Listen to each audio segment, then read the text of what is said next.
2026ರಂದು ಮಲಹಳ್ಳಿ ಗ್ರಾಮದ ಹೊನ್ನೂರ್ಕಾರ್ home stay ಮತ್ತು recreation club ಅಂತೆ ಅದಕ್ಕೆ ಸಿರ್ಸಿ DOSP ಅವರು ರಾತ್ರಿ ಬಂದು ರೈಡ್ ಮಾಡ್ತಾರೆ. ರೈಡ್ ಮಾಡಿದವಾಗ ಅಲ್ಲಿ ಅಕ್ರಮವಾದಂಥ ಯಾವುದೇ ಚಟುವಟಿಕೆಗಳು ಕೂಡ ನಡೆದಿಲ್ಲ. ಮತ್ತು ಆ ಒಂದು ಹೋಮ್ ಸ್ಟೇಗೂ ಮತ್ತು ಆ ಒಂದು ರಿಕ್ರಿಯೇಷನ್ ಕ್ಲಬ್ಬಿಗೂ ನನಗೂ ಯಾವುದೇ ಸಂಪರ್ಕ ಇಲ್ಲ. ನನ್ನ ಅಣ್ಣನ ಹೆಸರಿಗೆ ಇರುವಂಥ ಹೋಮ್ ಸ್ಟೇ ಮತ್ತು ರಿಕ್ರಿಯೇಷನ್ ಕ್ಲಬ್ಬನ್ನು ಗುರುಮೂರ್ತಿ ಹೆಗಡೆಯವರಿಗೆ ನಮ್ಮ ಅಣ್ಣ ಬಾಡಿಗೆ ಕೊಟ್ಟಿದ್ದಾರೆ. ಈಗ ನನ್ನ ವ್ಯವಹಾರನೇ ಬೇರೆ, ನಮ್ಮ ಅಣ್ಣನ ವ್ಯವಹಾರಗಳೇ ಬೇರೆ. ನಾವು ವ್ಯವಹಾರಗಳನ್ನು ಬೇರೆ ಮಾಡ್ಕೊಂಡಿದ್ದೀವಿ ವಿನಃ ಯಾವುದೇ ರೀತಿಯ ಭ್ರಷ್ಟಾಚಾರದಲ್ಲಿ ತೊಡಗಿಲ್ಲ. ಇಡೀ ನಮ್ಮ ಕುಟುಂಬ ಭ್ರಷ್ಟಾಚಾರದಲ್ಲಿ ತೊಡಗಿದೆ ಅಂತೇಳಿ ತಿಮ್ಮಪ್ಪ ಮಡಿವಾಳರವರು ಆರೋಪ ಮಾಡಿದರು. ಅವತ್ತು ರಾತ್ರಿ DOSP ಅವರು ಬಂದು ರೈಡ್ ಮಾಡಬೇಕು, ನಾನು ಬೆಂಗಳೂರಿನಿಂದ ಬರ್ತಾ ಇದ್ದೆ. ಆವಾಗ ನಮ್ಮಲ್ಲಿ ಹೋಮ್ ಸ್ಟೇದಲ್ಲಿ ಪ್ರತಿಯೊಂದಕ್ಕೂ CC ಕ್ಯಾಮ್ರಾ ಇದೆ. ಆಮೇಲೆ ರಿಕ್ರಿಯೇಷನ್ ಕ್ಲಬ್ AG ರಿಕ್ರಿಯೇಷನ್ ಕ್ಲಬ್ಬಿಗೆ ಅದಕ್ಕೂ ಕೂಡ CCTVಯನ್ನು ಅಳವಡಿಸಿದ್ದಾರೆ. ಅದು ಸುಮಾರು ನಮ್ಮ ಸರ್ಕಾರ ಬಂದ ಮೇಲೆ 3 ವರ್ಷದಿಂದ ಇಲ್ಲಿ ಇಡೀ ಜಿಲ್ಲೆಯಲ್ಲಿ ಯಾವುದೇ ರಿಕ್ರಿಯೇಷನ್ ಕ್ಲಬ್ಗಳು ನಡೆದಿರಲಿಲ್ಲ. ರನ್ನಿಂಗ್ ಕ್ಲಬ್ ಆಗಲಿ ಅಥವಾ ರಿಕ್ರಿಯೇಷನ್ ಕ್ಲಬ್ ಯಾವುದೇ ಕ್ಲಬ್ಗಳು ನಡೆದಿಲ್ಲ. ನಮ್ಮ ಎಲ್ಲ ಈ ಒಂದು ಜಿಲ್ಲೆಯ ಜನ BJP ಇರ್ಬೋದು, ಕಾಂಗ್ರೆಸ್ ಇರ್ಬೋದು, ಎಲ್ಲರೂ ಕೂಡ ಜಿಲ್ಲಾ ಉಸ್ತುವಾರಿ ಸಚಿವರ ಹತ್ರ ಸಾಕಷ್ಟು ಸಾರಿ ನಮಗೆ ರಿಕ್ರಿಯೇಷನ್ ಕ್ಲಬ್ಬನ್ನು ಮಾಡಲಿಕ್ಕೆ ಅವಕಾಶ ಮಾಡಿಕೊಡ್ರಿ ಅಂತ ಅವರು ಅದನ್ನು ನಾನು ಯಾವುದೇ ಕಾರಣಕ್ಕೂ ಕೊಡಲ್ಲ ಅಂತ ತಿರಸ್ಕಾರ ಮಾಡಿದ್ರು. ಇವರು ಆ ಓನರ್ ಏನಿದ್ದಾರೆ, ಅವರು ಆ ಕ್ಲಬ್ಬಿನ ರಿಕ್ರಿಯೇಷನ್ ಕ್ಲಬ್ಬಿನ ಓನರ್ಗಳೇನಿದ್ದಾರೆ ಈ ಜಿಲ್ಲೆಯಲ್ಲಿ ಕೋರ್ಟ್ ಆದೇಶವನ್ನು ತಂದು ಆ ಒಂದು ಕ್ಲಬ್ಬನ್ನು ಪ್ರಾರಂಭ ಮಾಡಿದರು. ಕೋರ್ಟ್ ಆದೇಶದಲ್ಲಿ ಏನಿದೆ ಅಂದರೆ ಇವರು ಯಾವುದೇ ಹಣವನ್ನು ಹಾಕಿ ಕ್ಲಬ್ಬಲ್ಲಿ ಆಟ ಆಡೋಂಗಿಲ್ಲ. ಅಲ್ಲಿ ಕ್ಯಾರಮ್ ಬೋರ್ಡು ಮತ್ತು ರಮ್ಮಿ ಇಂಥ ಚಟುವಟಿಕೆಗಳನ್ನು ಮಾಡ್ಬೋದು. ನಮ್ಮ ಬ್ರದರ್ ಕೂಡ ರಿಕ್ರಿಯೇಷನ್ ಕ್ಲಬ್ಬಿನ ಒಂದು ಲೈಸೆನ್ಸ್ ಅಂತ ಪಡೆದಿದ್ದಾರೆ. ಆದರೆ ಅದನ್ನು ಕಲಗಾರ್ ಗುರುಮೂರ್ತಿ ಹೆಗಡೆ ಅನ್ನೋರಿಗೆ ಬಾಡಿಗೆ ಕೊಟ್ಟಿದ್ದಾರೆ, ಅವರು ನಡೆಸ್ತಾರೆ. ಅಲ್ಲಿ ಮೆಂಬರ್ಸ್ ಒಂದು 10ರಿಂದ 15 ಜನ ಮೆಂಬರ್ಸ್ ಇರಬೇಕು. ಆ ಒಂದು ಯಾವುದೇ ಹಣವನ್ನು ಹಾಕಿ ಆಟ ಆಡಬೇಕು, ಆ ರೀತಿಯೇ ನಡ್ಕೊಂಡಿದ್ದಾರೆ. ಅಲ್ಲಿ ಟೋಕನ್ ಮುಖಾಂತರ ರಿಕ್ರಿಯೇಷನ್ ಕ್ಲಬ್ಬಲ್ಲಿ ಏನು ಕಾನೂನಲ್ಲಿ ಅನ್ವಯಿಸ್ತದೋ ಅದೇ ಕಾನೂನಿನ ಪ್ರಕಾರನೇ ಕೂಡ ಅಲ್ಲಿ ನಡ್ಕೊಂಡು ಬಂದಿದೆ. ಅಲ್ಲಿ ಬಂದಾಗ ಅವತ್ತಿನ ದಿವಸ ಇವರು ರೈಡ್ ಮಾಡೋ ದಿವಸ ಒಂದು 10-20 ಜನ ಏನೋ ಜಾಸ್ತಿ ಇದ್ದಾರೆ. ಅದ್ರ ಬಗ್ಗೆ ನನಗೆ ಗೊತ್ತಿಲ್ಲ, 10-20 ಜನ ಜಾಸ್ತಿ ಇದ್ದಾರೆ. ಅದು ಸ್ವಲ್ಪ ಕಾನೂನು ಉಲ್ಲಂಘನೆ ಆಗಿದೆ. ಅದಕ್ಕೆ DOSP ಅವರು ಈಗಾಗಲೇ ಅದಕ್ಕೆ ಸಂಬಂಧಪಟ್ಟ ಮೊಬೈಲನ್ನು ಸೀಜ್ ಮಾಡಿದ್ದಾರೆ. ಮತ್ತು ಅಲ್ಲಿ ಯಾವುದೇ ಹಣ ಇರಲಿಲ್ಲ. ನೀವು DVR ಅವರು ಸೀಜ್ ಮಾಡಿದ್ದಾರೆ, CC ಕ್ಯಾಮ್ರಾ ಇದೆ. ಟೇಬಲ್ ಮೇಲೆ ಯಾರು ಕೂಡ ಹಣ ಹಾಕಿ ಒಂದು ಕ್ಲಬ್ಬಲ್ಲಿ ಆಟ ಆಡಲಿಲ್ಲ, ಯಾವುದೇ ಅಂದರ್ ಬಾರ್ ಆಟ ಆಡಲಿಲ್ಲ, ಈಶ್ಪಟ್ ಆಟ ಆಡಲಿಲ್ಲ. ಅಲ್ಲಿ ರಮ್ಮಿ ಆಡ್ತಾ ಇದ್ರು. ಆ ಸಂದರ್ಭದಲ್ಲಿ ರಮ್ಮಿ ಆಡ್ತಾ ಇದ್ರು. ಅಲ್ಲಿ ಯಾವುದೇ ಹಣ ಇಲ್ಲ, ಟೋಕನ್ನಲ್ಲಿ ಇಟ್ಕೊಂಡು ರಮ್ಮಿ ಆಡ್ತಾ ಇದ್ದಾರೆ. ಅದು DOSP ಅವರು ಅಲ್ಲಿ ಇರುವಂಥ ಆಟ ಆಡ್ಲಿಕ್ಕೆ ಬಂದಂಥ ರೈತರು, ಹೆಗಡೆರು ಇರ್ಬೋದು ಅಥವಾ ಉದ್ಯಮಿಗಳಿರ್ಬೋದು, ಅವರೆಲ್ಲ ಅವ್ರ ಜೋಬಲ್ಲಿ ಇವತ್ತಿನ ದಿನದಲ್ಲಿ 10,000 5,000 ಪ್ರತಿಯೊಬ್ಬರ ಜೋಬಲ್ಲಿ ಇದ್ದೇ ಇರುತ್ತೆ. ಈಗ ನನ್ನ ಹತ್ರ 20,000 ಇದೆ. ಅವ್ರು ಬಂದು ಎಲ್ಲ ಹತ್ರ ದುಡ್ಡಿದ್ದಾಗ ಟೇಬಲ್ ಮೇಲೆ ದುಡ್ಡಿದೆಯೋ ಇಲ್ಲ ಅನ್ನೋದನ್ನು ವಿಚಾರ ಮಾಡ್ಬೇಕಲ್ವಾ. ಅವ್ರಿಗೆ ಹೆದರಿಸಿ ಬೆದರಿಸಿ DOSP ಅವರು ಉದ್ದೇಶಪೂರ್ವಕವಾಗಿ ಆ ಒಂದು ಜನಗಳ ಹತ್ರ ಹಣ ವಸೂಲಿ ಮಾಡಿ ಆಮೇಲೆ ಆ ಮೊಬೈಲನ್ನು ಸೀಜ್ ಮಾಡಿ ಕೇಸ್ ಮಾಡಿದ್ದಾರೆ. ಅದು ಒಂದು ಸೈಡ್ ಕೇಸ್ ಮಾಡಿದ್ದಾರೆ. ಅದನ್ನು ಕೋರ್ಟಲ್ಲಿ ಕಾನೂನಲ್ಲಿ ತಪ್ಪಿದಷ್ಟು ಯಾರಿದ್ದಾರೆ ಅವರಿಗೆ ಶಿಕ್ಷೆ ಆಗಲಿ. ಅನಧಿಕೃತ ಮಾಡಿದರೆ ಕಾನೂನಿದೆ, ಪೊಲೀಸ್ ಇಲಾಖೆ ಇದೆ, ಅದಕ್ಕೆ ಶಿಕ್ಷೆ ಕೊಡಿ. ನಾವು ಅದಕ್ಕೆ ಯಾವುದೇ ರೀತಿಯ ಸಪೋರ್ಟ್ ಮಾಡೋದು. ಇನ್ನು ಹಿತ್ಲಕಪ್ಪ ತಿಮ್ಮಪ್ಪ, ಇವನು ಮೂಲತಃ ಹಿತ್ಲಕಪ್ಪ. ಇವತ್ತು ಕೌಚೂರಲ್ಲಿ ಬಂದು ಮನೆ ಮಾಡ್ಕೊಂಡಿದ್ದಾನೆ. ಯಾಕೆ ಈ ಮಾತು ಹೇಳ್ತಾ ಇದ್ದೀನಿ ಅಂದರೆ, ನನ್ಗೆ ಹೇಳಿದ ನಾವು ವಸಂತ ನಾಯ್ಕ ಮತ್ತು ಗಣೇಶ್ ನಾಯ್ಕ ಮನ್ಮನೆಯವರು ಅಲ್ಲ, ಮೂಲತಃ ಮನ್ಮನೆಯವರಾಗಿದ್ರು. ಈಗ ಹೊನ್ನೂರ್ಕಾರಲ್ಲಿ ಇದ್ದಾರೆ, ಮಲಹಳ್ಳಿ ಅವ್ರ ಊರು ಅಂತ. ಹೌದು, ನಾವು ಅದರಲ್ಲಿ ಯಾವುದೇ ಭಯ ಭೀತಿ ಇಲ್ಲ. ನಮ್ಮ ತಾತ ಮುತ್ತಾತ ಎಲ್ಲರೂ ಕೂಡ ಮನ್ಮನೆಯಲ್ಲೇ ವಾಸ ಆಗಿದ್ರು. ಮನ್ಮನೆಯಲ್ಲೇ ನಾವು, ನಮ್ಮ ಊರೇ ಮನ್ಮನೆ. ಅದಾದಮೇಲೆ ನಮ್ಮ ಜಮೀನಿರೋದು ಕೂಡ ಮಲಹಳ್ಳಿ ಗ್ರಾಮದಲ್ಲಿ. ಅಲ್ಲಿ ಹೋಗಿ ಒಂದು 20 ವರ್ಷದಿಂದ ಮನೆ ಕಟ್ಟಿಕೊಂಡು ವಾಸವಾಗಿದ್ವಿ. ನಾವು ಯಾರ್ದು ತಿಮ್ಮಪ್ಪರ ಅಪ್ಪ ಮನೆ ಜಮೀನಲ್ಲಿ ವಾಸ ಆಗಿಲ್ಲ, ಅಥವಾ ಯಾವುದೇ ಒಂದು ಅಧಿಕೃತ ಅನಧಿಕೃತವಾಗಿ ಮನೆ ಕಟ್ಟಿಕೊಂಡು ವಾಸ ಆಗಿಲ್ಲ. ನಮ್ಮ ತಂದೆ ಶ್ರಮ ಪಟ್ಟು ಜಮೀನು ಮಾಡಿದರೆ ಆ ಜಮೀನಲ್ಲೇ ವಾಸ ಆಗಿಲ್ಲ. ಮತ್ತೆ ಇನ್ನೊಂದು ಮಾತು ಹೇಳಿದ್ದಾರೆ, ಅನಧಿಕೃತವಾಗಿ ಆ ಒಂದು ಹೋಮ್ ಸ್ಟೇದಲ್ಲಿ ಯಾವುದೇ ಪರ್ಮಿಷನ್ ತಗೊಳ್ಳದೆ ಹೋಮ್ ಸ್ಟೇದಲ್ಲಿ ಅಕ್ರಮ ಚಟುವಟಿಕೆಗಳನ್ನು ನಡೆಸ್ತಾ ಇದ್ದಾರೆ. ಇವನ್ನ ಬಿಜೆಪಿ ಪಕ್ಷ, ರಾಷ್ಟ್ರೀಯ ಪಕ್ಷ, ಆ ಒಂದು ಪಕ್ಷ ನಮ್ಮ ಕುಟುಂಬದ ಮೇಲೆ ಟಾರ್ಗೆಟ್ ಮಾಡಲಿಕ್ಕೆ ಇವನ್ನ ಮಂಡಲ ಅಧ್ಯಕ್ಷರು ಮಾಡಿದೆ ಅಂದರೆ ಬಿಜೆಪಿ ಅವರಿಗೆ ನಾಚಿಕೆ ಆಗಬೇಕು. ಸುಳ್ಳು ಹೇಳಲಿಕ್ಕೆ ಮತ್ತು ಒಂದು ನಮ್ಮ ಕುಟುಂಬದ ಮೇಲೆ ಟಾರ್ಗೆಟ್ ಮಾಡಲಿಕ್ಕೆ ಈ ರೀತಿ ಒಬ್ಬ ಮಂಡಲ ಅಧ್ಯಕ್ಷನನ್ನ ಮಾಡ್ತಾರೆ ಅಂದರೆ ಬಿಜೆಪಿ ಅವರಿಗೆ ನಾಚಿಕೆ ಆಗಬೇಕು. ಅವ್ರ ಜೊತೆಗೆ ಬಿಜೆಪಿ ಕೆಲವೆಲ್ಲ ಮುಖಂಡರು ಕೂತ್ಕೊಂಡು ಪ್ರೆಸ್ ಮೀಟಿಂಗ್ ಮಾಡ್ತಾ ಇದ್ದಾರೆ. ನಾನು ಇವತ್ತು ನಮ್ಮ ಆಫೀಸಲ್ಲಿ ಮಾಡ್ಬೋದಾಗಿತ್ತು, ನಾನು ಕಾಂಗ್ರೆಸ್ ಅಧ್ಯಕ್ಷ ಆಗಿ. ನಮ್ಮ ಕಾಂಗ್ರೆಸ್ ಪಾರ್ಟಿಗೆ ಇತಿಹಾಸ ಇದೆ, ಅವರು ಸ್ವಾತಂತ್ರ್ಯ ಕೊಟ್ಟಂತ ಪಕ್ಷ. ನಾವು ಇನ್ನೊಬ್ಬರನ್ನು ವೈಯಕ್ತಿಕವಾಗಿ ನಿಂದನೆ ಮಾಡಬೇಕಾದ್ರೆ ಪಕ್ಷದ ಹೆಸರು ತಂದು ಅಥವಾ ಪಕ್ಷದ ಅಧ್ಯಕ್ಷರಾಗಿ ಇವತ್ತು ಮಾಡ್ತಾ ಇದ್ದೀವಿ. ನನ್ನ ವೈಯಕ್ತಿಕ ವಿಚಾರ ಬಂದಾಗ ನಾನು ಇವತ್ತು ಈ ಹೋಟ್ಲಲ್ಲಿ ನಿರ್ಮಲಾ ಹೋಟ್ಲಲ್ಲಿ ಪ್ರೆಸ್ ಮೀಟಿಂಗ್ ಮಾಡ್ತಾ ಇದ್ದೀನಿ. ಯಾಕೆ ಮಾಡ್ತಾ ಇದ್ದೀನಿ ಅಂದರೆ ಅವ ಯಾಕೆ ಮಾಡ್ತಾ ಇದ್ದಾನೋ ಏನು ಮಾಡ್ತಾ ಇದ್ದಾನೋ ನಮಗೆ ಗೊತ್ತಿಲ್ಲ. ಅವನಿಗೆ ಯಾವುದೇ ನಾವು ತೊಂದರೆ ಕೊಡಲಿಲ್ಲ, ಅವನ ಆಸ್ತಿ ಯಾವುದೇ ತಗೊಂಡಿಲ್ಲ. ಉದ್ದೇಶಪೂರ್ವಕವಾಗಿ ಈ ತಾಲೂಕಿನಲ್ಲಿ ಯಾವುದೇ ಒಂದು ಪಂಚಾಯತ್ಗೆ ಆಗಲಿ, ಒಂದು ನಾವು ಸಾರ್ವಜನಿಕ ಜೀವನದಲ್ಲಿರೋರು ಕುರುಮಾಟದಲ್ಲಿ ಒಂದು ಪಂಚಾಯತ್ಗೆ ಆಗುತ್ತೆ ರಸ್ತೆ ಸಂಬಂಧ, ಅಲ್ಲಿ ನಮಗೆ ಅವರಿಗೆ ಸ್ವಲ್ಪ ಪಂಚಾಯತ್ಗೆ ಅಂದಾಗ ಏರ್ದಲ್ಲಿ ಮಾತುಕತೆ ಆಗ್ತಾರೆ. ಅವರನ್ನು ಕರ್ಕೊಂಡು ಬಂದು ಕಂಪ್ಲೇಂಟ್ ಕೊಡಿಸ್ತಾರೆ. ಇನ್ನು ನೆಕ್ಸ್ಟು ಮನೆ ಉಲ್ಲೇಖ ಮಾಡಿದಲ್ಲಿ ಸಂತೋಷ್ ಅಂತೇಳಿ ಅವನು ಯಾರು ಏನು ನನಗೆ ಗೊತ್ತೇ ಇಲ್ಲ. ನಾನು ಅವತ್ತು ಹೇಳಿದ್ದೀನಿ, ಸಂತೋಷ ಅನ್ನೋನ ಏನು ಆತ್ಮಹತ್ಯೆ ಮಾಡ್ಕೊಂಡಿದ್ದಾನೆ, ಅವನ ಕೊಲೆ ಕೇಸಲ್ಲಿ ಅಥವಾ ಅವನೇನಾದರೂ ಆತ್ಮಹತ್ಯೆ ಮಾಡ್ಕೊಂಡಿದ್ರಲ್ಲಿ ನಂದೇನಾದ್ರು ಪಾತ್ರ ಇದ್ರೆ ನಿರ್ದಾಕ್ಷಿಣ್ಯವಾಗಿ ನನ್ನನ್ನು ಜೈಲಿಗೆ ಹಾಕು. ಇವತ್ತು ಕೂಡ ನಾನು ರೆಡಿ ಇದ್ದೀನಿ. ಅವನು ಯಾಕೆ ಉಲ್ಲೇಖ ಮಾಡ್ತಾನೋ ನನಗೆ ಗೊತ್ತಿಲ್ಲ. ಅವ್ರ ತಂದೆ ತಾಯಿ ಕರ್ಕೊಂಡು ಬಂದು ಉದ್ದೇಶಪೂರ್ವಕವಾಗಿ ನನ್ನ ಮೇಲೆ ಕಂಪ್ಲೇಂಟ್ ಕೊಡಿಸ್ತಾನೆ. ಹೀಗೆ ನಮ್ಮ ಊರಲ್ಲಿ ನಮಗೆ ಕೆಲವು ಜನ ಆಗದೆ ಇದ್ದವ್ರು ಇದ್ದಾರೆ. ಅಂಥವ್ರ ಹತ್ರ ಹೋಗಿ ನನ್ನ ವಿಚಾರಗಳನ್ನು ಕೇಳಿಕೊಂಡು ಅವರಿಂದ ಬಂದು ಕಂಪ್ಲೇಂಟ್ ಕೊಡಿಸ್ತಾರೆ. ಇದೇ ವೃತ್ತಿ ಮಾಡ್ಕೊಂಡ್ಬಿಟ್ಟಿದ್ದಾರೆ ನಮ್ಮ ವಿರುದ್ಧ, ನಮ್ಮ ಕುಟುಂಬದ ವಿರುದ್ಧ. ಹಾಗೆ ಇವತ್ತು ರೆಸಾರ್ಟ್ ಅನ್ನ ಅಕ್ರಮವಾಗಿ ಮಾಡಿದ್ದಾರೆ ಅಂತ ಹೇಳಿದ್ದಾರೆ. ಅವನಿಗೆ ಕಾನೂನಿನ ಅರಿವಿದೆಯೋ ಇಲ್ಲೋ ನಮಗೆ ಗೊತ್ತಿಲ್ಲ. ನಮ್ಮ ಬ್ರದರು ಸುಮಾರು 5 ಕೋಟಿ ರೂಪಾಯಿ ಇನ್ವೆಸ್ಟ್ಮೆಂಟ್ ಮಾಡಿದ್ದಾರೆ ಹೊನ್ನೂಕಾರ್ ಹೋಮ್ ಸ್ಟೇ. ಸುಮಾರು 3-4 ಕೋಟಿ ರೂಪಾಯಿ ಸಾಲ ಮಾಡಿ 5 ಕೋಟಿ ರೂಪಾಯಿ ಇನ್ವೆಸ್ಟ್ಮೆಂಟ್ ಮಾಡಿದ್ದಾರೆ. 3 ಎಕರೆ ಜಮೀನನ್ನು ತಂದಿದ್ದಾರೆ, 1 ಎಕರೆ ಎಣ್ಣೆ ಮಾಡ್ಕೊಂಡಿದ್ದಾರೆ. ಸಂಬಂಧಪಟ್ಟ PDO, ಪೊಲೀಸು, ತಹಸೀಲ್ದಾರು, ಪ್ರವಾಸೋದ್ಯಮ ಇಲಾಖೆ ಇವುಗಳಿಂದ ಎಲ್ಲರಿಂದ ಪರ್ಮಿಷನ್ ತಗೊಂಡಿದ್ದಾರೆ. CC ಕ್ಯಾಮ್ರಾ ಕೂಡ ಹಾಕಿದ್ದಾರೆ. ಅಲ್ಲಿ ಯಾವುದೇ ಅಕ್ರಮ ಚಟುವಟಿಕೆ ಮಾಡಿ ಜೀವನ ಮಾಡುವಂತ ಪರಿಸ್ಥಿತಿ ನಮ್ಮ ಕುಟುಂಬಕ್ಕೆ ಬಂದಿಲ್ಲ. ಆಮೇಲೆ ಕ್ಲಬ್ ಇದೆ, AJ ರಿಕ್ರಿಯೇಷನ್ ಕ್ಲಬ್ ಅಂತೇಳಿ ಲೈಸೆನ್ಸ್ ತಂದಿದ್ದಾರೆ, ಸರ್ಕಾರದಿಂದ ಅದಕ್ಕೆ ಲೈಸೆನ್ಸ್ ಕೊಟ್ಟಿದ್ದಾರೆ. ಆಮೇಲೆ ಇನ್ನೊಂದು ಮಾತು ಹೇಳಿದ್ದಾರೆ, ಅಕ್ರಮವಾಗಿ ಸ್ವಿಮ್ಮಿಂಗ್ ಪೂಲ್ ಮಾಡ್ಕೊಂಡಿದ್ದಾರೆ. ಅವನಿಗೆ ತಿಳುವಳಿಕೆ ಇದೆಯಲ್ಲೋ ಗೊತ್ತಿಲ್ಲ.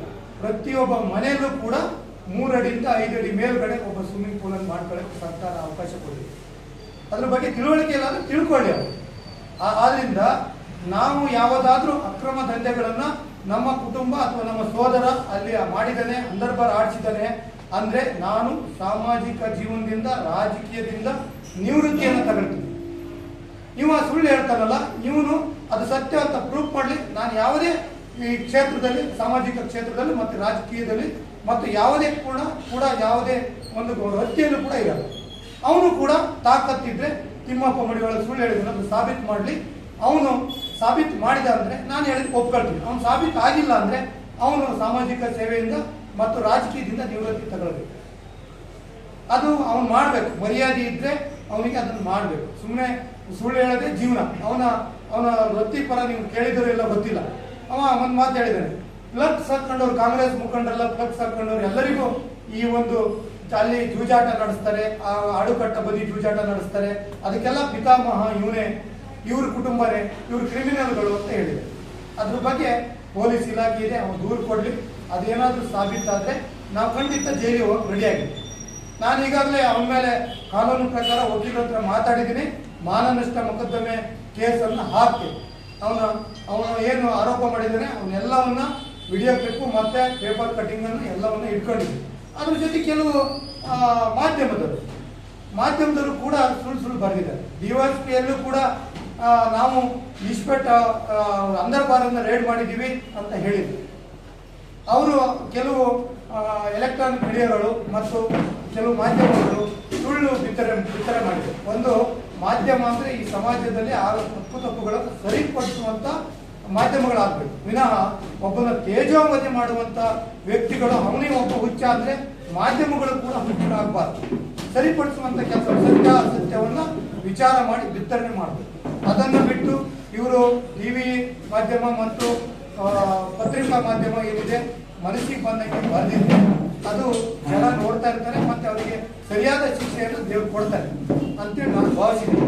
ಈಗ ನಮಗೆ ತುಂಬ ನೋವಾಗಿದೆ, ಇಡೀ ನಮ್ಮ ಕುಟುಂಬಕ್ಕೆ ಮತ್ತು ನನಗೆ ನೋವಾಗಿದೆ. ನಾವು ಯಾವುದೇ ಅಕ್ರಮ ಚಟುವಟಿಕೆಯಲ್ಲಿ ಭಾಗವಹಿಸಿಲ್ಲ, ನಮ್ಮ ಆತ್ಮಕ್ಕೆ ನೋವಾಗಿದೆ. ಇವತ್ತು ದೇವರು ಇದ್ದಾನೆ ಅಂತ ಆದರೆ ನಮ್ಗೆ ನೋವಾಗಿದೆ. ಯಾರು ನಮ್ಮ ವಿರುದ್ಧ ಸುಳ್ಳುಗಳನ್ನು ಪ್ರಚಾರ ಮಾಡ್ತಾರೆ ಮತ್ತೆ ಈ ತಿಮ್ಮಪ್ಪ ಏನ್ ಮಾಡ್ತಾನೆ ಅವನಿಗೆ ಸರಿಯಾದ ಶಿಕ್ಷೆ ಆಗ್ಬೇಕು, ಅವರು ಸರ್ವನಾಶ ಆಗ್ಬೇಕು ಅಂತೇಳಿ ನಿಮ್ಮ ಮುಖಾಂತರ ಆಗ್ರಹ ಮಾಡ್ತೀನಿ. ಇನ್ನೊಂದು ಅವನೇನು ಹೇಳಿದ್ದಾನೆ ಅವೆಲ್ಲವೂ ಸತ್ಯ ಅಂತ ಆದರೆ ನಾನು ಸಾಮಾಜಿಕ ಸೇವೆಯಿಂದ ನಿವೃತ್ತಿ ಆಗ್ತೀನಿ ಅಂತ ಹೇಳಿದ್ದೀನಿ, ಇನ್ನು ಮುಂದೆ ಕೂಡ ಆಗ್ತೀನಿ. ಜೊತೆಗೆ ಇನ್ನೊಂದು ವಿಚಾರ, ಅವನು ವೈಯಕ್ತಿಕ ವಿಚಾರ ನಾನು ಹೇಳ್ಬೇಕಾಗ್ತದೆ. ಈಗ ನನ್ನ ವೈಯಕ್ತಿಕ ವಿಚಾರಕ್ಕೆ ಬಂದಾಗ ತಿಮ್ಮಪ್ಪ ಮಡಿವಾಳನ ವಿಚಾರವನ್ನು ನಾನು ಹೇಳ್ತೀನಿ. ಇವತ್ತು ನಮ್ಮ ಕಾಂಗ್ರೆಸ್ ಪಾರ್ಟಿಯವರು ಫ್ಲಕ್ಸ್ ಹಾಕೊಂಡಿದ್ದಾರೆ, ಅವರಿಗೆಲ್ಲರಿಗೂ ಈಸ್ಪೆಟ್ಟು ಮತ್ತೆ ಅಂದರ್ಬಾರು ಇಂಥವನ್ನೆಲ್ಲ ಆಡಿಸಿ ಅದರಲ್ಲಿ ಹಣ ಬಂದಿರುವಂಥದ್ದನ್ನು ಇವ್ರು ಫ್ಲಕ್ಸ್ ಹಾಕ್ತಾರೆ ಮತ್ತೆ ಶಾಸಕರ ಆಪ್ತರು ಅಂತೇಳಿ ಹೇಳಿದರು. ಆದ್ರಿಂದ ನಮ್ಮ ಪಕ್ಷದ ಮುಖಂಡರು ಮುಂದೆ ಏನ್ ಮಾಡ್ತಾರೋ ನಮ್ಗೆ ಗೊತ್ತಿಲ್ಲ. ಅವರಿಗೂ ಕೂಡ ಹೇಳಿದ್ದೇನೆ, ಅವರು ಮುಂದೆ ಹೋರಾಟ ಮಾಡುವಂತ ವಿಚಾರಗಳನ್ನು ಇಟ್ಕೊಂಡಿದ್ದಾರೆ, ಅವರು ಮಾಡಬೇಕು ಅಂತೇಳಿ ನಾನು ಹೇಳಿದ್ದೀನಿ. ಇನ್ನು 30 ವರ್ಷದ ಹಿಂದೆ ಈ ತಾಲೂಕಲ್ಲಿ ಕಾಂಗ್ರೆಸ್ ಶಾಸಕರಾಗಿದ್ರು, ಅವಾಗಲೂ ಕೂಡ ಕೊನೆ ಕೊಯ್ತಿದ್ರು, ಬೇಲಿ ಕಳಿಸ್ತಿದ್ರು ಅಂತ ಹೇಳಿದ್ರು. ನಾನು ರಾಜಕಾರಣಕ್ಕೆ ಬಂದು 15 ವರ್ಷ ಆಯ್ತು. ಈ ಹಿಂದೆ ತಿಮ್ಮಪ್ಪ 30 ವರ್ಷದಿಂದ ಅವನ ವೈಯಕ್ತಿಕವಾಗಿ ಹೇಳ್ಬೇಕಂದ್ರೆ ಗಾರೆ ಕೆಲಸ ಮಾಡಿ ಬರ್ತಾ ಇದ್ದ. ಗಾರೆ ಕೆಲಸ ಮಾಡ್ತಾ ಇದ್ದವನು ಒಂದು ಸಣ್ಣ ಪುಟ್ಟ ಕಾಂಟ್ರಾಕ್ಟ್ ಮಾಡಿ ಸಣ್ಣಮಕ್ಕವ್ರ ಜೊತೆ ಸೇರ್ಕೊಂಡು ಸಣ್ಣ ಪುಟ್ಟ ಕಾಂಟ್ರಾಕ್ಟ್ ಮಾಡಿ ಅವ್ರ ಕಾರ್ ತೊಳೆದು ಸಣ್ಣ ಪುಟ್ಟ ಕಾಂಟ್ರಾಕ್ಟ್ ಆಗಿ ಗುತ್ತಿಗೆದಾರ ಆಗ್ತಾನೆ. ಅವತ್ತು ಕಾಂಗ್ರೆಸ್ ಅಲ್ಲೇ ಇದ್ನಲ್ಲ ಇವನು ಹಂಗಾದ್ರೆ ಈ ಅನುಭವವನ್ನು ಹಂಚ್ಕೊಂಡಾನೆ ಅಂತ ಆಯ್ತು. ನಮಗೆ ಗೊತ್ತಿಲ್ಲ, ಕಾಂಗ್ರೆಸ್ನವರಿಗೆ ಒಂದು ಇತಿಹಾಸ ಇದೆ, ಸ್ವಾತಂತ್ರ್ಯ ತಂದುಕೊಟ್ಟವರು ಈ ದೇಶಕ್ಕೆ, ಯಾವುದೇ ಭ್ರಷ್ಟಾಚಾರದಲ್ಲಿ ಭಾಗವಹಿಸ್ತವ್ರಲ್ಲ, ಯಾವುದೇ ಒಂದು ಸಮಾಜಕ್ಕೆ ತೊಂದರೆ ಕೊಟ್ಟವರಲ್ಲ. ಆದ್ರೆ ಇವ ಹೇಳ್ತಾನೆ ಅಂದ್ರೆ ಇವನು 30 ವರ್ಷದಿಂದ ಕಾಂಗ್ರೆಸ್ನಲ್ಲೇ ಇದ್ನಲ್ಲ, ಈಗ ಕಳೆದ 3 ವರ್ಷದಿಂದ ಮಾತ್ರ ಬಿಜೆಪಿ ಹೋಗಿದ್ದಾನೆ. ಇವನು ಬಿಜೆಪಿ ಅಥವಾ ಬೇರೆ ಪಕ್ಷಕ್ಕೆ ಹೋಗ್ಲಿಕ್ಕೂ ಕಾರಣ ಇದೆ. ಇವ ಗಾರೆ ಕೆಲಸದಲ್ಲಿ ಮಾಡ್ಕೊಂಡು ಬಂದು ಸಣ್ಣಮಕ್ಕಳು ಕಾರ್ ತೊಳೆದು ಗುತ್ತಿಗೆದಾರ ಆಗಿ ಆಮೇಲೆ ಸಣ್ಣಮಕ್ಕಳು ಸೇವೆನೇ ಮಾಡ್ಕೊಂತ ಬರ್ತಾ ಇದ್ದ. ಒಂದು ಹೊಸಳ್ಳಿ ಗಣಪತಿ ಅಂತ ನಿಮ್ಗೆಲ್ಲ ಗೊತ್ತಿರ್ಬೋದು. ಅದಕ್ಕೂ ಮೊದಲೇ ಹೇಳ್ತೀನಿ, 2005ರಲ್ಲಿ ಒಂದು ಜೀಪ್ ಖರೀದಿ ಮಾಡ್ತಾನೆ. 2005ರಲ್ಲಿ ಜಡ್ಪಿ ಜೀಪ್ ಅನ್ನ ಖರೀದಿ ಮಾಡ್ತಾರೆ. ಅದಕ್ಕೆ ಪೇಪರ್ಸ್ ಇರಲ್ಲ. ಆ ಪೇಪರ್ಸ್ ಇಲ್ಲದೆ ಇದ್ದಾಗ ಹನುಮಂತ್ ಹೀರಾ ಪಲ್ಲಾಣಿ ಅಂತೇಳಿ ಅವರನ್ನ ಕೌಚೂರಲ್ಲಿ ಹೋಗ್ತಾ ಇರುವಂತವ್ರನ್ನ ಅವ್ರನ್ನ ಎಕ್ಸೆಪ್ಟ್ ಮಾಡಿ ಕೊಲೆ ಮಾಡ್ತಾರೆ. ಆ ಕೇಸನ್ನು ಮುಚ್ಚಾಕ್ತಾನೆ. ಇವಂದೇ ಜೀಪು, ಇವನಿಗೆ ಯಾವುದೇ ಪೇಪರ್ಸ್ ಇಲ್ಲ, ಅಕ್ರಮವಾಗಿ ಆ ಗಾಡಿ ತಗೊಂಡು ಅವರಿಗೆ ಹೊಡಿಸಿ ಹನುಮಂತ್ ಹೀರಾ ಪಲ್ಲಾಣಿ ಕೊಂಡ್ಲಿ ಇವರಿಗೆ ಹೊಡಿಸಿ ಅವರನ್ನು ಕೊಲೆ ಮಾಡ್ತಾರೆ. ಇವತ್ತು ಪೊಲೀಸ್ ಇಲಾಖೆ ಅದನ್ನು ತನಿಖೆ ಮಾಡಬೇಕು. ಇವತ್ತು ಕೂಡ ಆ ಕೇಸ್ ಕೋರ್ಟಲ್ಲಿ ನಡೀತಾ ಇದೆ, ಹೈಕೋರ್ಟಲ್ಲಿ. ಯಾವುದೇ ಪರಿಹಾರ ಕೊಡಲಿಲ್ಲ, ಅದನ್ನ ಅವತ್ತಿನ ದಿವಸ ಮುಚ್ಚಾಕ್ತಾರೆ. ಹಂಗೆ ನಂತರ ಇವನು ಹೊಸಳ್ಳಿ ಗಣಪತಿ ಅಂತೇಳಿ ಅವರು ಇವನು ಸೇರಿ ಪಾರ್ಟ್ನರ್ ಆಗಿರ್ತಾರೆ. ಒಂದು ಜಮೀನು ತಗೊಳ್ತಾರೆ, ಹತ್ಲಕರ್ತಾರೆ. ಹಿಂದೆನೂ ಹೇಳಿದ್ದೆ ನಾನು, ಇವತ್ತು ಹೇಳ್ತೀನಿ, 6 ಎಕರೆ ಜಮೀನು ತಗೊಳ್ತಾರೆ, ಅಡ್ವಾನ್ಸ್ ಅನ್ನು ಮಾಡ್ತಾರೆ, ಇಬ್ರು ಸೇರಿ ದುಡ್ಡು ಕೊಡ್ತಾರೆ. ದುಡ್ಡು ಕೊಟ್ಟಾದ್ಮೇಲೆ ಅವನಿಗೆ ಮಾವ ಅಳಿಯ ಸೇರಿ ಕೌಚೂರ್ ಶೆಟ್ರು ಹೋಟ್ಲಲ್ಲಿ ಸಿಕ್ಕಾಪಟ್ಟೆ ಹೊಡಿತಾರೆ. ಹೊಡೆದು ಅವನಿಗೆ ಹಲ್ಲೆ ಮಾಡಿ ಹೇಗೆ ಸಿಕ್ಕಾಪಟ್ಟೆ ಅವನಿಗೆ ಹೇಳಿದಂಥ ಸ್ಥಿತಿ ಮಾಡಿ ಅವನಿಗೆ ಹೆದರಿಸಿ ಬದಿರಿಸಿ ಆಮೇಲೆ ಅವನ ಜಮೀನನ್ನು ಅವನಿಗೆ ಯಾವುದೇ ಜಮೀನು ಕೊಡದೆ ಮತ್ತೆ ಪುನಃ ಒಂದು ಪಂಚಾಯತ್ಗೆ ಮಾಡಿ ಕಾಲಹಳ್ಳಿ ಚೌಡೇಶ್ವರಿ ದೇವಸ್ಥಾನದಲ್ಲಿ ಪಂಚಾಯತ್ಗೆ ಮಾಡಿ 1.5 ಎಕರೆ ಜಮೀನನ್ನು ನಾವು ಕೊಡಿಸುವಂಥ ಕೆಲಸವನ್ನು ನಾವು ಮಾಡಿದ್ವಿ. ಅವತ್ತು ಸಣ್ಣಮಕ್ಕಳು ನೀನು ನಮ್ಮ ಮನೆಗೆ ಬರಬೇಡ, ನೀನು ನಮ್ಮಿಂದ ಹೊರಗೆ ಹೋಗು ಅಂತೇಳಿ ಇವನು ಒತ್ತು ಹೊರಗಾಕಿದ್ಮೇಲೆ ನಮ್ಮ ಜೊತೆ ಬಂದು ಸೇರ್ತಾನೆ. ನಾನು ಮೂಲತಃ ಶ್ರೀಮಂತರೇ, ನಮ್ಮ ಕುಟುಂಬ 18 ಎಕರೆ ಜಮೀನ್ದಾರು, ನಮ್ಮ ತಂದೆ 18 ಎಕರೆ ಜಮೀನ್ದಾರು. ನಾವು ಸ್ವಲ್ಪ ಕಷ್ಟದಲ್ಲಿದ್ದೀವಿ.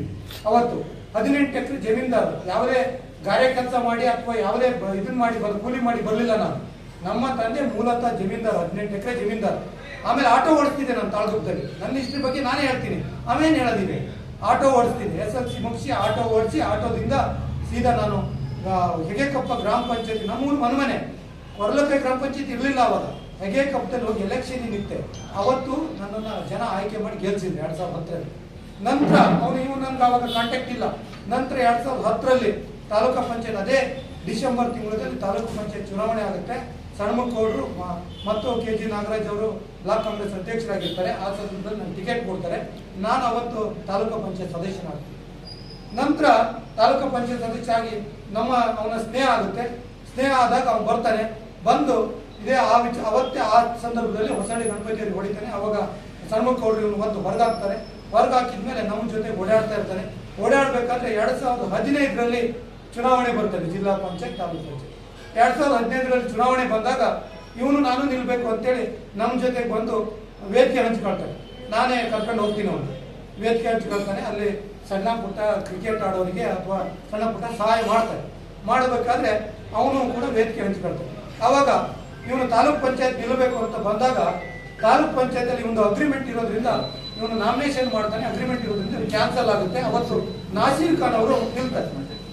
ನಮಗೆ ಅವತ್ತು ಪಕ್ಷ ಟಿಕೆಟ್ ಕೊಡಲಿಲ್ಲ. ನಾನು ನಮ್ಮ ಮನೆಯವ್ರನ್ನ ಮತ್ತು ತಾಲೂಕ್ ಪಂಚಾಯತಿಗೆ ಒಂದು 4-5 ಜನರನ್ನ ಎಲ್ಲ ಸೇರಿ ಇಡೀ ಜಿಲ್ಲಾ ಹಲಗೇರಿ ಜೆಡ್ ವ್ಯಾಪ್ತಿಯಲ್ಲಿ ನಿಲ್ಲಿಸ್ತೀನಿ. ಬಂಡಾಯ ಕಾಂಗ್ರೆಸ್ ಅಂತ ನಿಲ್ಲಿಸ್ತೀವಿ. ಆವಾಗ ನಮ್ಮ ಮನೆಯವ್ರು ಗೆಲ್ತಾರೆ, ನಾಸೀರ್ ಖಾನ್ ಅವರು ಗೆಲ್ತಾರೆ, ಇವನು ಹೊರಗುಳಿತಾರೆ. ಆವಾಗ ಅಲ್ಲಿ ಇಲ್ಲಿ ಹೇಳ್ತಾನೆ ಇವನು, ನಾನು ಅವರ ಗೆಲುವಿಗೆ ನಾವೇ ಕಾರಣ, ನಾನು 1 ಲಕ್ಷ ಗಟ್ಟಲೆ ಖರ್ಚು ಮಾಡಿದ್ದೀನಿ ಅಂತ. ನಮ್ಮ ಸಲುವಾಗಿ ಖರ್ಚು ಮಾಡಿಲ್ಲ. ಅವನಿಲ್ಲ ಉದ್ದೇಶದಿಂದ ನಾಸೀರ್ ಖಾನ್ ಅವರು ಹೌದೇ ಇಲ್ಲ, ಅವನ ಉದ್ದೇಶದಿಂದ ನಿಲ್ಲೋ ಉದ್ದೇಶದಿಂದ ಖರ್ಚು ಮಾಡಿದ್ದಾನೆ. ಆಮೇಲೆ ನಾನು ಹಳೆ ಬಾಗ್ಲಲ್ಲಿ ಅವನೊಂದು ಕಾಂಟ್ರಾಕ್ಟ್ ಮಾಡ್ತಾನೆ. ಅಲ್ಲಿ JCB ಕಳಿಸ್ತೀನಿ. ನಾನು 2 ಲಕ್ಷ ರೂಪಾಯಿ ಕೆಲಸ ಆಗುತ್ತೆ. ಆ ಕೆಲಸವನ್ನ ತಿಮ್ಮಪ್ಪ ಅವರೇ ನೀವು ನಮ್ಮ ಸಲುವಾಗಿ ಖರ್ಚು ಮಾಡಿದ್ದೀರಿ ಅಂತ ಅಲ್ಲಿ ಹೇಳ್ತಾ ಇದ್ದೀರಂತೆ. ಆ 2 ಲಕ್ಷ ರೂಪಾಯಿ ಕೊಡೋದು ಬೇಡ ಅಂತ ಬಿಟ್ಕೊಡ್ತೀನಿ. ನಾನು ಅವ್ನ ಋಣದಲ್ಲಿಲ್ಲ. ನಮ್ಮ ಅಣ್ಣನ ಸುದ್ದಿ ಏನು ಹೇಳ್ತಾನೆ, ನಮ್ಮ ಅಣ್ಣಗೆ 2012ರಲ್ಲಿ EMD ಹಣ ಕಟ್ತಾನೆ. ನಮ್ಮಣ್ಣ 2008 ಮತ್ತು 2012ರಲ್ಲಿ EMD ಹಣನ ಕಟ್ತಾನೆ. ಇವನಿಗೆ ಕೆಲಸ ಕೊಡಿಸ್ಲಿಕ್ಕೆ ಇವನ ಹೆಸರಿಗೆ EMD ಹಣನ 2.5 ಲಕ್ಷ ರೂಪಾಯಿ ಕಟ್ತಾನೆ. ಆ 2.5 ಲಕ್ಷ ರೂಪಾಯಿನ ಇವತ್ತಿಗೂ ವಾಪಸ್ ಕೊಡ್ಲಿಲ್ಲ. ನಮ್ಮ ಋಣದಲ್ಲೇ ಇದ್ದಾರೆ. ನಾವು ಮೋಸ ಮಾಡಿ ಬದುಕ್ತಾ ಇಲ್ಲ ಜನತೆಗೆ. ಈ ತಾಲೂಕಿನಲ್ಲಿ ವಿವೇಕ್ ಭಟ್ರು ಅಂತೇಳಿ ಗಡಿ ಇತ್ತು ಗಣಮನೆ ವಿವೇಕ್ ಭಟ್ರು ಅಂತ ನಿಮ್ಗೆ ಗೊತ್ತಿರ್ಬೋದು. 2008ರಲ್ಲಿ ಪ್ಯಾಕೇಜ್ ವರ್ಕ್ಗಳನ್ನು ಮಾಡ್ತಾರೆ. ಇವನ ಹೆಸರಿಗೆ ಅವ್ರು ಪ್ಯಾಕೇಜ್ ವರ್ಕ್ ಮಾಡ್ತಾರೆ. ಒಂದು 10 ಲಕ್ಷ ರೂಪಾಯಿ ವರ್ಕ್ ಅನ್ನು 5.5 ಲಕ್ಷ ರೂಪಾಯಿ ಕೊಡ್ಬೇಕು ವಿವೇಕ್ ಭಟ್ರು. ಅವರು ಸಾಕಷ್ಟು ಸಾರಿ ಕೇಳಿ ಸುಸ್ತಾಗಿ ಬಿಟ್ಬಿಡಾರೆ. ಇವತ್ತಿಗೂ ಕೊಡ್ಲಿಲ್ಲ. ತಿಮ್ಮಪ್ಪನ ಮನೆ ಬಾಗಿಲಿಗೆ ಹೋಗಿ ಸುಸ್ತಾಗಿ ಬಿಟ್ಬಿಡಾರೆ. ಇದು ಸತ್ಯ. ನಾನು ಅವನಿಗೆ ಸುಳ್ಳು ಹೇಳಲ್ಲ. ಇದು ಅವ್ರ ಸತ್ಯ. ಅವ್ರು ಬಂದು ನಮ್ಮ ಹತ್ರ ಹೇಳಿದ್ದು. ಸಾಕು ಬಗ್ಗೆ ಜಾಸ್ತಿ ಆಗಿದೆ. ಸುಳ್ಳು ಹೇಳ್ತಾ ಇಲ್ಲ. ಇದು ಸತ್ಯ ಘಟನೆಗಳು. ಅವನಿಗೆ ಸುಳ್ಳು ಹೇಳಿ ಬದುಕಬೇಕು ಅನ್ನೋದು ನಮ್ಗೆ ಅವಶ್ಯಕತೆ ಇಲ್ಲ. ನಮ್ಮ ಕುಟುಂಬದ ಮೇಲೆ ನನ್ನ ಮೇಲೆ ಯಾಕೆ ಟಾರ್ಗೆಟ್ ಮಾಡ್ತಾನೋ ಗೊತ್ತಿಲ್ಲ. ಅಥವಾ ಬಿಜೆಪಿಯವರು ನಮ್ಮ ಕುಟುಂಬದ ಮೇಲೆ ನನ್ನ ಮೇಲೆ ಟಾರ್ಗೆಟ್ ಮಾಡಿದ್ರೆ ಓಟ್ ಬರ್ತವೆ ನೀವು ಮಾಡು ಅಂತೇಳಿ ಅವ್ನಿಗೆ ಅಧಿಕಾರ ಕೊಟ್ಟಾರೇನೋ. ಅವ್ರಿಗೆ ನಾಚಿಕೆ ಆಗ್ಬೇಕು. ಈ 2-3 ಸರಿ ಇದನ್ನೇ ಮಾಡ್ತಾರೆ ನನಗೆ. ಆದ್ರಿಂದ ನಾನು ಮಾನವ ಹಕ್ಕು ಆಯೋಗಕ್ಕೆ ಮತ್ತು DC-ಗೆ, SP-ಗೆ, IG-ಗೆ, ಮುಖ್ಯಮಂತ್ರಿಗಳಿಗೆ ಮತ್ತು ಹೈಕೋರ್ಟ್ ಮೊಕದ್ದಮೆಯನ್ನ ತಿಮ್ಮಪ್ಪನ ವಿರುದ್ಧ ಹೂಡ್ತೇನೆ. ನಮಗೆ ನ್ಯಾಯ ಬೇಕಾಗಿದೆ.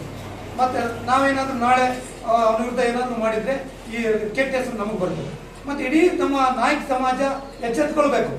ಇಡೀ ನಮ್ಮ ನಾಯಕ ಸಮಾಜ ಈ ಸಿದ್ದಾಪುರ ತಾಲೂಕಲ್ಲಿ 35,000ಕ್ಕೂ ನಮ್ಮ ಹೆಚ್ಚಿಗೆ ಜನಸಂಖ್ಯೆ ಇದೆ. ಆ ನಾಯಕ ಸಮಾಜ ಎಚ್ಚೆತ್ಕೊಳ್ಬೇಕಾಗಿದೆ. ಯಾಕೆ ಹೇಳ್ತಾ ಇದ್ದೀವಿ ಅಂದ್ರೆ, ನಾನೊಬ್ಬ ಸಮಾಜದಲ್ಲಿ ಬೆಳೀತಾ ಇರುವಂತ ಲೀಡರ್.